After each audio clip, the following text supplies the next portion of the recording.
Once you've imported your footage, you're ready to begin your assembly edit. Most editing software offers a wide range of transitions and effects. But during this phase, your only job is to piece together the rough cut of your film without transitions, effects, music, or titles. You'll simply be using cuts. The simple definition of a cut is the joining of two shots to create an instantaneous change from one to the other. Cuts are the most common technique in editing. I really like that close-up right there. It really shows the emotion. This is a great time to have fun with your story, to look for ideas in your footage for which you might not have planned. But primarily, the assembly edit is a rough product meant to communicate the basic idea of your story. This step of the process, the editing, really helps their critical thinking skills because they have to now make the vision happen. And there's usually several different ways to do it. And they have to pick the one that helps their story and meets that standard the best. And I give them the clues to find it themselves and to work on it, and I can sit back and watch. And if they can't figure it out, I show them because I don't want them to get too frustrated, and I'll do it once for them, but then they got to start doing it themselves. Editing is the place you have the most fun of all. I'm convinced of that. And here's what happens. You begin to compress the film. And by compression, I mean you look on a scene-for-scene basis. We go back and we look at the scene. We reanalyze the scene. We go back into all of our dailies for the scene, every single take of every single angle. We look for performance, which at the first time when we looked at dailies, the performance looked terrific on a particular line. But later on, we're going back and searching out lines. We're getting down to lines, and we'll find a performance that's even better. Well, an editor looks at a project, you want to find out what is the story about. And then it goes from there, not only what the story is about, but what is each scene about. Because each of those scenes are building blocks to be able to bring you to that overall story. They have peaks and valleys, tension and release. You have things that you have to compel the audience to be interested in if you want them to be able to watch this. We'll find an editing pattern, that is, the pattern between the different setups, say, of a wide shot into a closer two-shot, into a closer over-the-shoulder to people talking, into their singles. And those patterns are all there. The manipulation of the imagery is all there to enhance the value and the meaning of the scene. So this is where it happens, is in the editing room.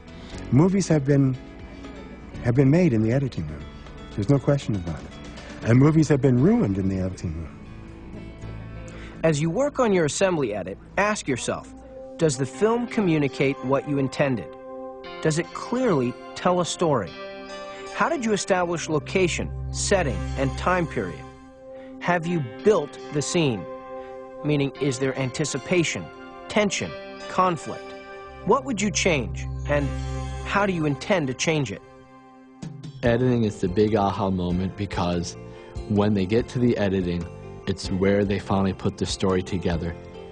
And if the story is not meeting the standard, it's not telling the story that they're supposed to be meeting, they've got to change things. They got to cut out the things that don't move it along. Maybe even I thought it was all there, and their peers did, but when they put it there, there's no denying it.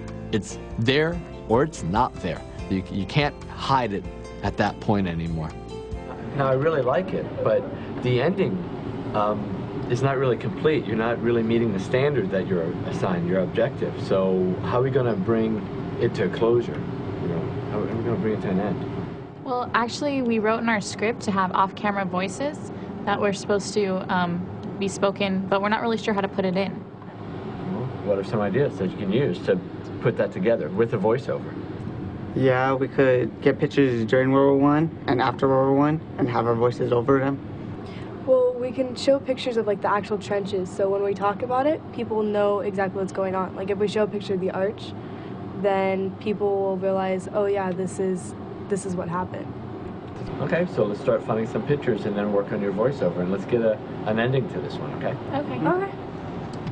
In the editing process, it was all 5 of us putting our input.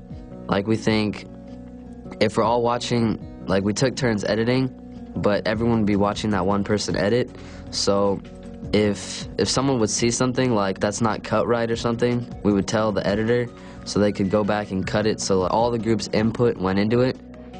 At this point in the process, there's usually a formal or informal review of the rough cuts where the other students go and watch what they're doing, and they make comments and, suggestions. I watch it, point out things that they might have missed, and the group that's working on it is working on it so intensely they don't notice that. So it's real important that their peers and myself have a chance to watch the rough cuts, to point out those issues so they can be corrected before the final edit's complete. Does anyone have any final comments on our movie? I have one final comment. I noticed some problems with the sound. Did anyone else notice it? Maybe have some suggestions for them? Shiko? Well, I think that before you should have scouted your location to see how the sound quality would be. And then now that it's not that good, maybe you guys can use an external mic and record all the lines over and then put it on the computer so we can hear. Yeah, we didn't think to look out the places before and see how it sounded around the area, so maybe we should do that this time. Yeah, we didn't quite realize it was going to be such an open space, but because we still wanted the shot of the man in the wheelchair and the nurses walking and the big hallway, and we didn't realize we couldn't hear. So we'll try that. Okay. Other than that, I thought you did a great job. Thank you. Thank you.